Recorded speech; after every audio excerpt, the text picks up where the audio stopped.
Hello everyone, क्या कभी आपको नेक पेन से सफर करना होता है? So in today's era neck pain और स्टिफनेस एक कॉमन डिस्फंक्शन हो गया है और हम समझ नहीं पाते कि हमारा नेक पेन अगर है तो उसके लिए क्या करना चाहिए।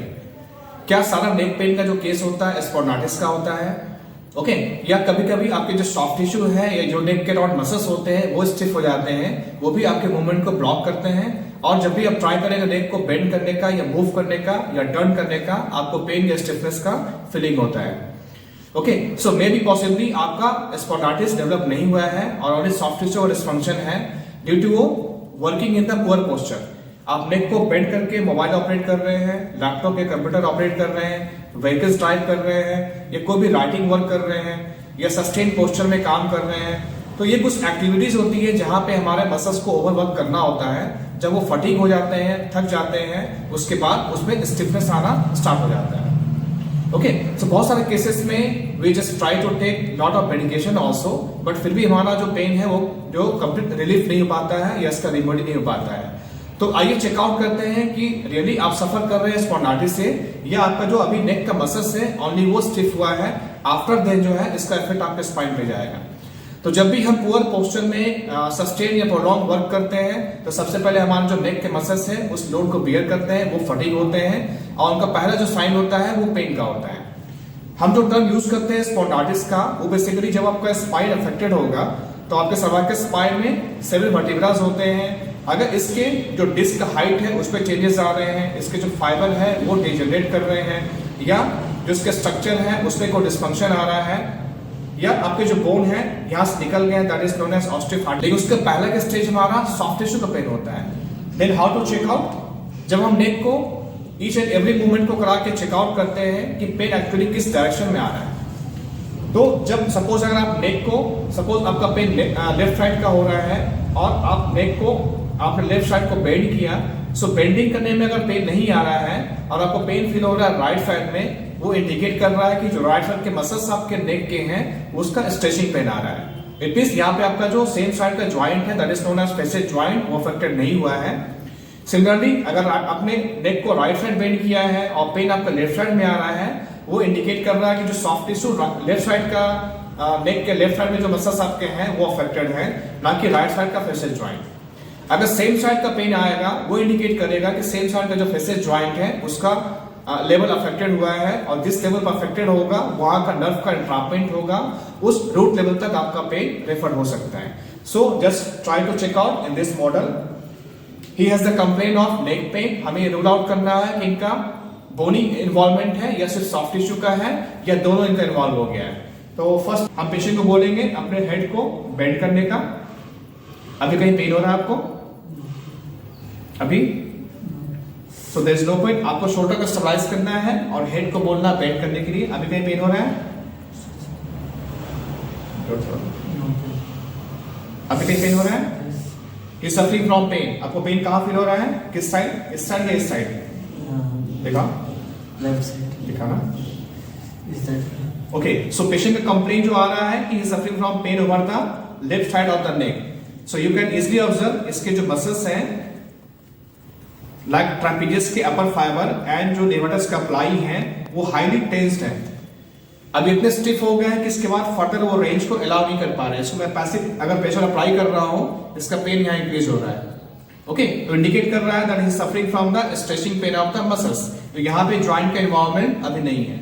Now check over the right side also. इसको अगेन शोल्डर स्टेबलाइज कीजिए, हेड को बोलिए साइड बेंडिंग करने को। अभी कहीं पेन? अभी कहां आ रहा है? Again same, is the complaint over the right side of the neck। तो इंडिकेट कर रहा है कि जो अगेन जो मसल्स आपके हैं लाइक एसीएम, ट्रापेजियस के अपर फाइबर है और जो लेवाटस कैप्लाई मसल्स हैं वो अफेक्टेड हैं। वो इतना टाइट हो गया कि फर्दर आपका उस साइड का बेंडिंग को अलाउ नहीं कर पा रहा है। And you can see the face, जो फेशियल एक्सप्रेशन है ड्यू टू पेन फैक्टर वो चेंज हो रहा है। ओके सो ये इंडिकेट कर रहा है कि आपकी जो आपका स्पाइन वो अफेक्टेड नहीं हुआ है। Now check the flexor movement. इसको आप बेंड करो। सो चिन को इनवर्ट लेके जाना है और हेड को स्लाइटली बेंड करें। अभी कहीं पेन? No pain. सो अभी इनके बैक में कोई पेन नहीं आ रहा है। इट मींस जो बैक में मसल्स हैं लाइक सब से जितने मसल्स हैं वो भी अफेक्टेड नहीं हुए हैं, सो दैट इनको भी बैक में पेन नहीं आ रहा है। कुछ पेशेंट के जो नेक के बैक के मसल्स अफेक्टेड होते हैं वो कंप्लेन करते हैं सर मुझे यहाँ पे पेन आ रहा है, वो अगेन इंडिकेट कर रहा है कि सॉफ्ट टिश्यू का ये स्ट्रेचिंग पेन है। नाउ फॉर द एक्सटेंशन, सो चिन को आउट करेंगे और हेड को बैक पर मूव करने को बोलेंगे। क्या इसमें कहीं पेन आ रहा है? Yes. कहाँ पे आ रहा है? Back side. बैक में आ रहा है। सो एक्सटेंशन करने में अगर पेशेंट आपको पेन बता रहा है कि मुझे बैक पेन हो रहा है, it means you can see on extender movement, ये अगर इसको बेंड कर रहे हैं आप हैं तो यहाँ पे आपका फेसियल जॉइंट कंप्रेशन आ रहा है। ओके, तो ये इंडिकेट कर रहा है कि सर्टेन लेवल के आपके जो फेसियल जॉइंट है वो अफेक्टेड है। देन अगेन इसको आप with the help of assessment आप रूल आउट करेंगे कि किस लेवल का उसका फेसियल जॉइंट अफेक्टेड हुआ है और क्या इस केस में पेन उसका रेफर्ड भी हो रहा है, उसके अपर लिम्ब में शोल्डर में कहीं रेफर्ड भी हो रहा है। Okay, now come for the rotation. Any pen?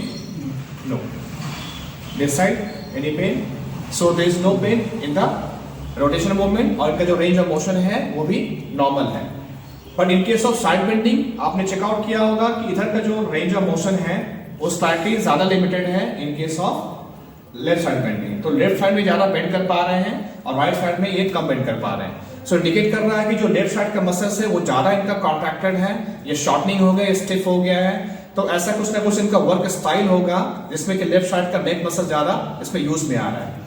तो इस केस में जो हमारा प्लानिंग होगा इनका फील्ड ऑफ फिजियोथेरेपी और मैनुअल थेरेपी और कायरोप्रैक्टिक, हमें इसको चेकआउट करना है कि मसल्स को कैसे फ्री करना है और किस लेवल का फेसियल जॉइंट अफेक्टेड हुआ है उसको कैसे अनलॉक किया जाए। तो अगर आप इस तरह के कंप्लेन से सफर कर रहे हैं तो just try to consult any expert physio और मैनुअल थेरेपिस्ट और कायरोप्रैक्टर जो आपके केस को असेसमेंट करने के बाद ये रूल आउट करेंगे कि क्या आपका सिर्फ बोनी इन्वॉल्वमेंट है या आपका सिर्फ सॉफ्ट टिश्यू का इन्वॉल्वमेंट है या आपका बोनी और सॉफ्ट टिश्यू दोनों का इन्वॉल्वमेंट है और उसका हमारा ट्रीटमेंट प्रोटोकॉल क्या होगा। First palpate the level of the pain, क्या टारगेट ऑर्गन है। First go for central P gliding. Okay, any pain? Any pain? Any pain? Any pain? He is having pain over the C4 and C5 level. Any pain? ये pen आपका localise है क्या referred हो रहा है किसी कंधे में, हाथ में? No. See after pressing over the C5 vertebra pain का रेफर्ड होकर यहां तक आ रहा है। Now check for the lateral side, then apply the lateral PA gliding. Yeah, no pain. So one by one, you have to check all the facet joint. Yeah, no pain, no pain. Here, no pain, no pain.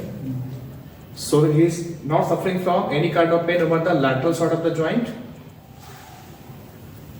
So target level is C4 and C5. Now check the proper alignment of the vertebra.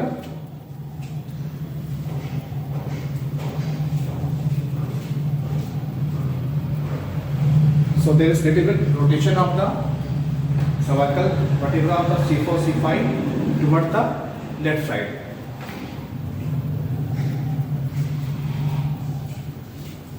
Both the transverse stresses over the same level. Okay. अगर आपको requirement है manipulation का या chiropractic का, then एक thorough x ray का requirement होता है और अगर पेशेंट के पास एमआरआई का रिपोर्ट है then also check it so that आपको चेकआउट हो जाएगा इसमें आपका कायरोप्रैक्टिक या मैनिपुलेशन का इंडिकेशन है कि नहीं। फॉर एग्जांपल स्पाइनल कॉर्ड का कंप्रेशन ना हो इन सारे केसेस में या उसका ऑस्टियोपोरोसिस ना हो तो वो सर्टेन कॉन्ट्राइंडिकेशन है, उसको चेकआउट करने के बाद ही आप उसमें मैनिपुलेशन या कायरोप्रैक्टिक को परफॉर्म करेंगे। स्ट्रेट आना सीधा।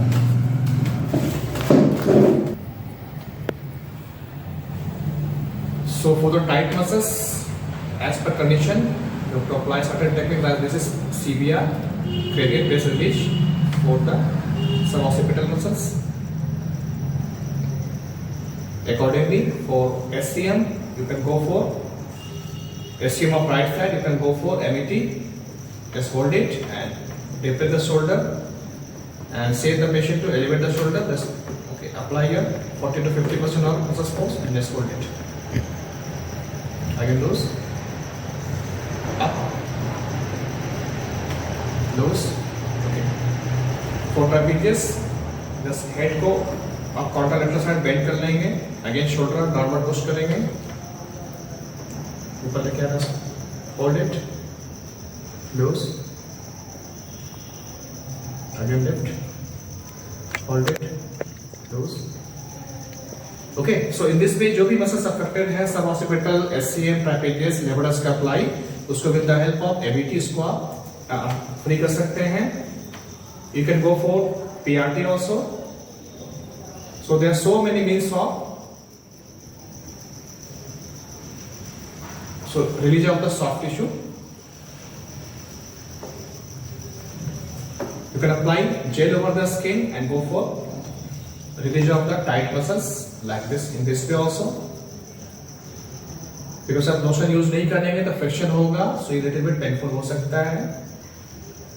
Okay. Most commonly in case of neck pain, जो शोल्डर होता है, ये जो पेक्टोरल मसल्स होते हैं उनकी टाइटनेस भी आती है, और पेशेंट को यहाँ पे आप देख सकते हैं ये शोल्डर थोड़ा डाउन है, ये थोड़ा एलिवेटेड है, यहाँ पे गैप मिलेगा, ये कॉमन फाइंडिंग मिलता है।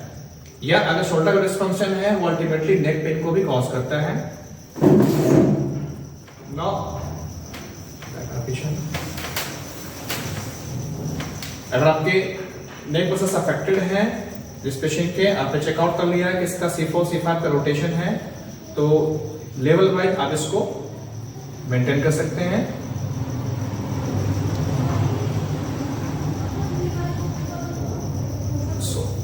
This way, you have to just stabilize the bone and apply the thrust accordingly, like this.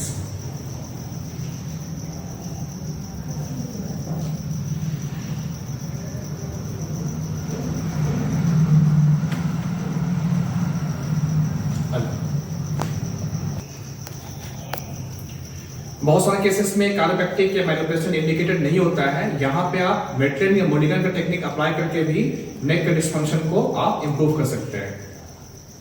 So for the Maitland technique again you can apply the central PA gliding movement. So grade 1, 2 for the pain relief and grade 3 and 4 for the stiffness level. So you can apply Maitland in this वे।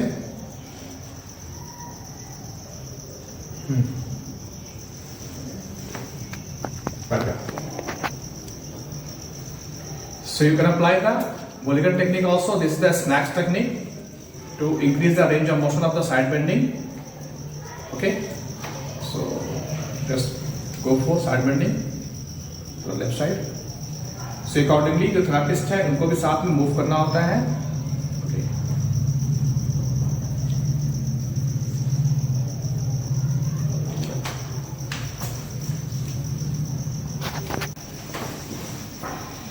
अगर patient का ये finding है तो उसके दोनों year level equal नहीं है, आप देख सकते हैं थोड़ा हाई ईयर है, ये डाउन है, तो ये शो कर रहा है कि जो एटलस का लेवल वो इक्वल नहीं है और जो ऑसिपुट है वो सेम लेवल पे नहीं है।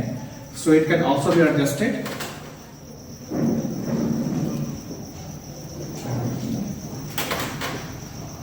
This way you can just make that contact, deep breath, just for that. So now we have to check। इस पेशेंट का 4 to 5 डेज ट्रीटमेंट हो चुका है। नाउ चेकआउट क्या इसका इंप्रूवमेंट आया है। Now check the side bending range of motion. So now you can check from the initial range of motion. अब काफी हद तक ये बेंड कर पा रहे हैं अपने नेक को। Now go for this side. कैसे पेन हो रहा है? तो इन द बिगनिंग ऐसा करने पे इनका रेंज कम था और एक स्ट्रेचिंग पेन का कंप्लेन था, but after taking treatment for few days इनका कंप्लेन जो है काफी हद तक का वो कम हो चुका है और अपने सारे नॉर्मल वर्क को अगेन ये ट्राई कर रहे हैं अचीव करें। सो फ्रेंड्स, आपने देखा एक मिक्स अप्रोच से कैसे एक फिजियो अपना वर्क को प्लान करते हैं। सारे केस में काइरोप्रैक्टिक करना मे बी पॉसिबल ना हो, बट हमारे पास अदर मीन्स भी है like electrotherapy, exercise therapy, MFR technique, MET technique, Mulligan method, Maitland techniques. इन सारे टेक्निक्स को एक मिक्स अप्रोच अप्लाई करके हम पेशेंट को ट्रीट करते हैं और ट्राई करते हैं इसकी जो नॉर्मलसी अचीव हो सके, जो डिस्फंक्शन है उसका हम सॉर्ट आउट कर सके वहां पे। सो फ्रेंड्स, आई थिंक ये वीडियो आपके लिए काफी हेल्पिंग होगा और जो भी पेशेंट आपके इस तरह सफर कर रहे हैं उनको इसके बारे में शेयर करें नॉलेज को। आप इस वीडियो का लिंक शेयर भी करें, इसको सब्सक्राइब भी करें, इसको लाइक भी करें और जो भी पेशेंट इस तरह सफर कर रहे हैं उनको काइंडली आप गाइडलाइन दें कि इसका treatment in the field of physiotherapy best हो सकता है। So on the right time अपने फिजियो से या जो मैनुअल थेरेपिस्ट से कांटेक्ट करें. Okay, so thank you once again for watching my video so carefully. Thank you very much.